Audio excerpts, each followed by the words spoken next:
नमस्कार, आप देख रहे हैं न्यूज 24। मैं आपके साथ पूजा राठौर शर्मा।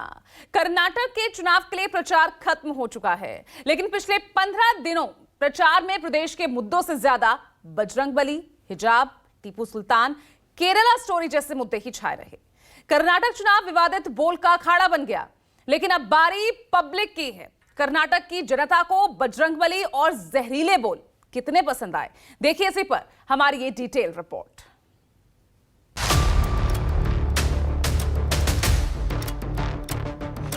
बजरंगबली की, बजरंगबली की।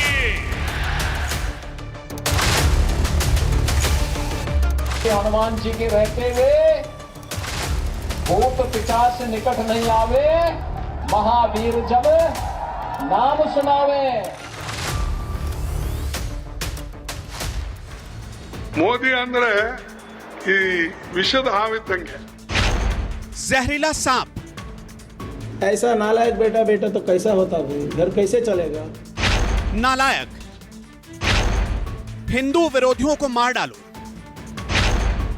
वो कलेगा टीपू सुल्तान के हत्यारे।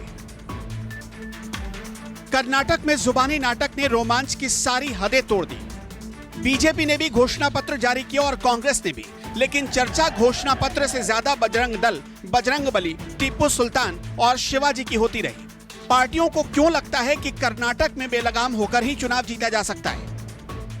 कांग्रेस ने अपने घोषणा पत्र में बजरंग दल और पीएफआई पर प्रतिबंध जैसे बेबुनियाद मुद्दों को उठाकर बीजेपी को न केवल अपने बचाव बल्कि पार्टी के चुनाव प्रचार के लिए भी एक बड़ा हथियार दे दिया।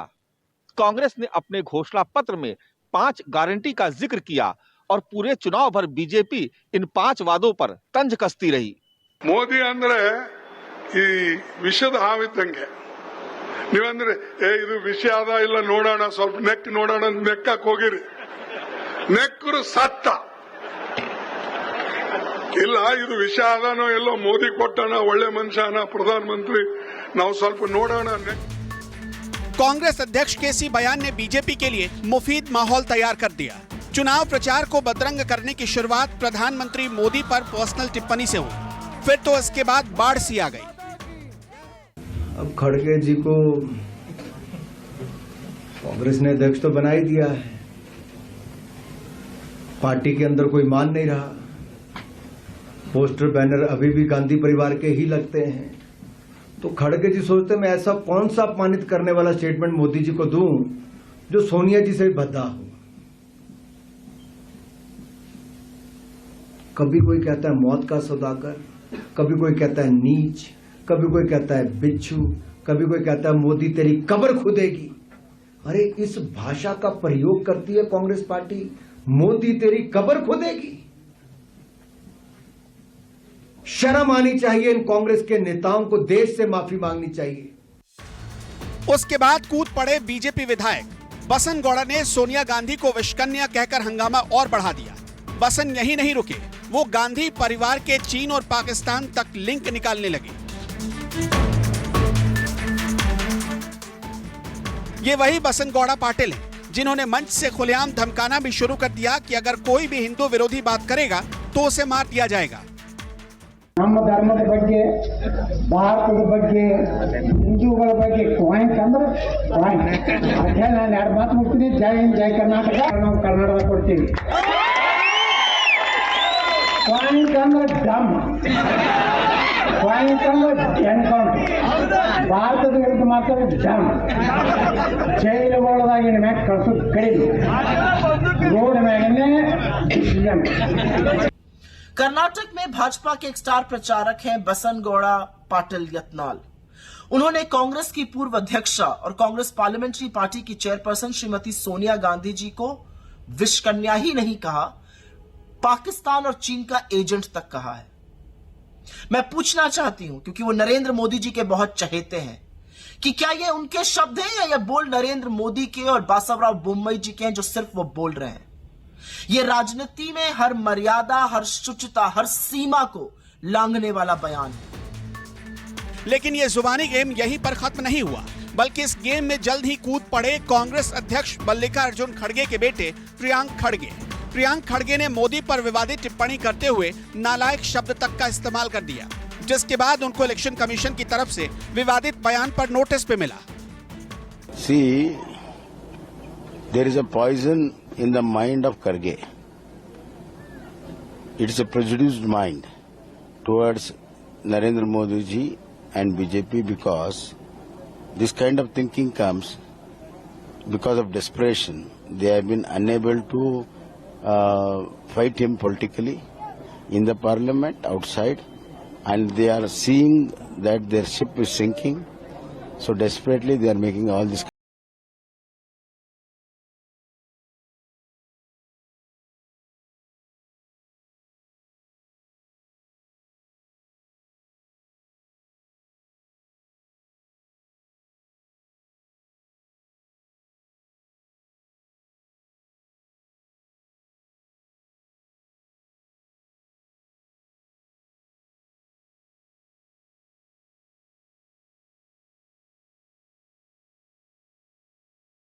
मेरे लिए हनुमान जी की पवित्र भूमि को नमन करना ये बहुत बड़ा सौभाग्य है। लेकिन दुर्भाग्य देखिए, जब मैं आज हनुमान जी की पवित्र भूमि को प्रणाम करने के लिए आया हूं, उसी समय कांग्रेस पार्टी ने अपने मैनिफेस्टो में बजरंग बली को ताने में बंद करने का निर्णय किया है। मोदी जी जहरीला सांप है, पॉइजनस स्नेक है, उसको टच करने से मर जाएगा। खड़गे जी सीनियर नेता है, बड़े नेता है, कांग्रेस का अध्यक्ष है। खड़गे जी का बयान केवल हमारे राज्य में नहीं चलेगा, देश में नहीं चलेगा, पूरे विदेश में चलेगा। वो क्या कहना चाहते हैं? What you want to tell to the world? Yogi Adityanath भी फुल एक्शन में दिखे। उनकी बिहार रैली में जय बजरंगबली के नारे गूंजते रहे। अब समझ में आ रहा है कि कांग्रेस हनुमान जी का विरोध क्यों कर रही है। क्योंकि हनुमान जी के रहते हुए भूत पिशाच से निकट नहीं आवे, महावीर जब नाम सुनावे। ये जितने भी राक्षसी वृत्ति है, ये बजरंगबली के सामने धूल दूषित हो जाती है, गायब हो जाती है। और कांग्रेस पीएफआई और आईएसआई को प्रश्रय दे करके ये दिखाने का प्रयास कर रही है कि बजरंगबली को बैन करके यहां पर उनके राजक गतिविधियों का अड्डा बनाएगी। बीजेपी ने अपनी सहूलियत से ऐसी पिच तैयार कर ली जहां सारे मुद्दे पीछे छूट गए और बजरंगबली पर पूरा चुनाव केंद्रित हो गया। बजरंगबली की। आप याद करिए, ये वही राहुल गांधी जिनका मानना था कि वो लोग मंदिर जाते हैं जो लड़कियां छेड़ते हैं, मंदिर जाने वाले लड़की छेड़ते हैं। उनसे आप क्या अपेक्षा करते हैं? What do you expect out of a Rahul Gandhi? लड़कियों को छेड़ने वाले मंदिर जाते हैं, उस राहुल गांधी से आप क्या एक्सपेक्ट करते हैं कि वो क्या बजरंगबली या भगवान श्री राम के लिए अच्छे शब्दों का प्रयोग करेंगे? कदाचित नहीं। बेन लगाने के बाद बोले बजरंग दल को बुलाया, बजरंग बली को नहीं। बजरंग बली हनुमान हमारे आराध्य हैं और उसके नाम से आप गुंडागर्दी कर रहे हो, बजरंग नाम जोड़ के, ये तो उचित नहीं है। और राम को ताला लगा, अरे राम अयोध्या के मंदिर में ताला खुलवाने का काम तो राजीव गांधी ने किया था। तो कितना झूठ बोलेंगे प्रधानमंत्री के रूप में? अब तो इतना झूठ बोलते हैं, इतना झूठ बोलते हैं कि लोग अब उसकी बात को गंभीरता से नहीं ले रहे हैं। बीजेपी एक तरफ बजरंगबली का नाम लेकर ध्रुवीकरण की कोशिश में लगी रही, तो दूसरी तरफ कांग्रेस बजरंगबली को कर्नाटक चुनाव में घसीटने पर बीजेपी के खिलाफ हमला करती रही। वो आपको बताते कि कितने अस्पताल बनाए हैं, कितने स्कूल खोले हैं, कितने नए उद्योग बनाए हैं, कितने रोजगार दिलवाए हैं, कितना विकास किया है आपके लिए, लेकिन कहने को कुछ नहीं है। इसीलिए आपका ध्यान बार बार भटकाया जाता है और उनको मालूम है कि जब आपका ध्यान धर्म की प्रति जाएगा या किसी दूसरे और चले जाएगा, आपके जज्बात जहां उभर जाएंगे तो वो आगे बढ़ सकते। इसी कर्नाटक चुनाव में एक ऑडियो भी वायरल हो गया और कांग्रेस ने उसी ऑडियो को आधार बनाकर आरोप लगा दिया कि बीजेपी खड़गे की हत्या करवाना चाहती है। हालांकि इस ऑडियो की कोई पुष्टि नहीं हुई, लेकिन कांग्रेस प्रवक्ता सुप्रिया श्रीनेत ने इसे अपने ट्विटर हैंडल से जारी कर दावा किया कि कांग्रेस के राष्ट्रीय अध्यक्ष की जान को खतरा है। खुद खड़गे ने भी एक रैली में ऐसा ही कहा। मेरे को धमकी देते हैं, ये बीजेपी के लोग मुझे मारना भी चाहते हैं, पूरे खानदान को साफ करना चाहते हैं। अरे करो भाई, हम तो मरने के लिए ही पैदा हो गए।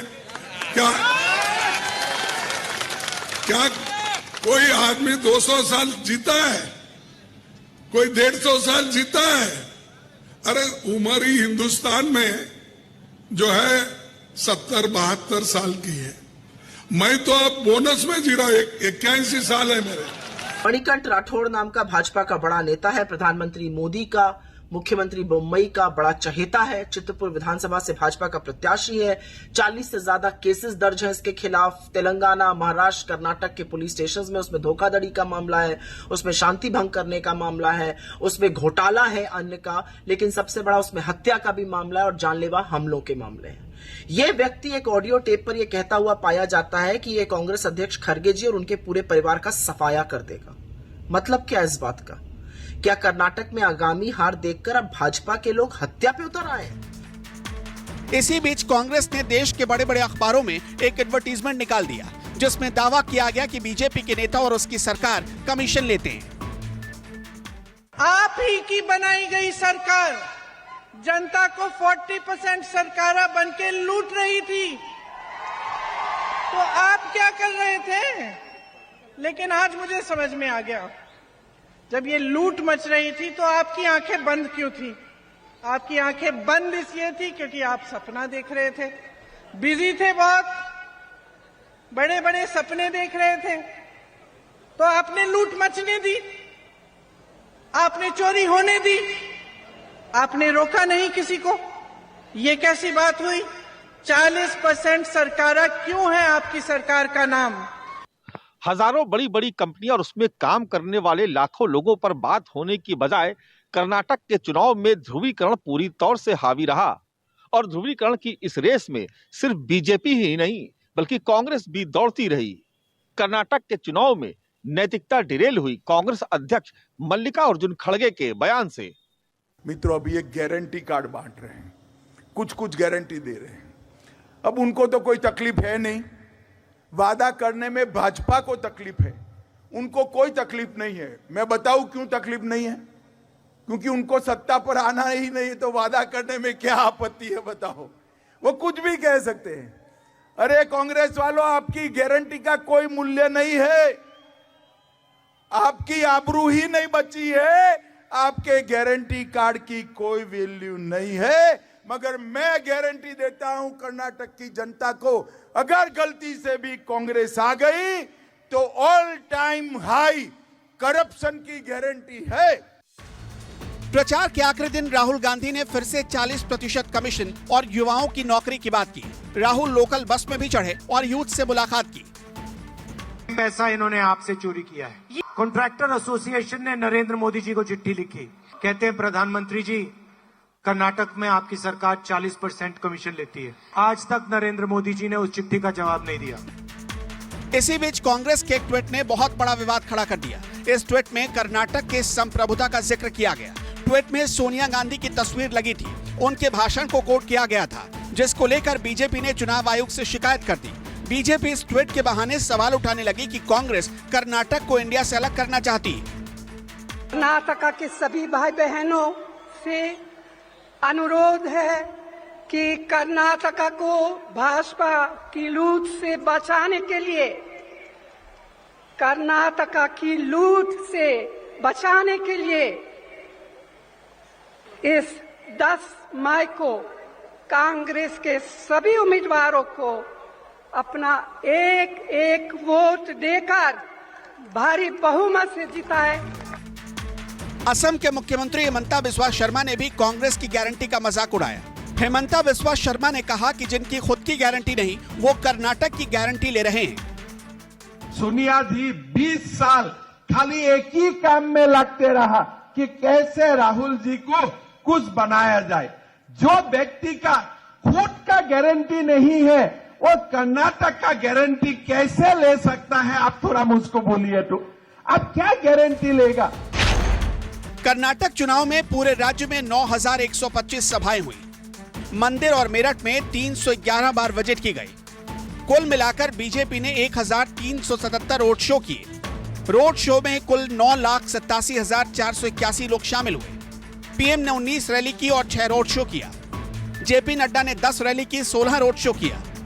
राजनाथ सिंह ने 4 रैली की और 1 रोड शो किया। अमित शाह ने 16 रैली की और 15 रोड शो किया। स्मृति ईरानी ने 17 रैली की और 2 रोड शो किया, जबकि योगी आदित्यनाथ ने 9 रैली की और 3 रोड शो किया। बहरहाल कर्नाटक के चुनाव में बजरंगबली, टीपू सुल्तान और हिजाब का मुद्दा कितना काम आया, 13 मई को इसका फैसला हो जाएगा। Bureau report, news 24। बजरंगबली की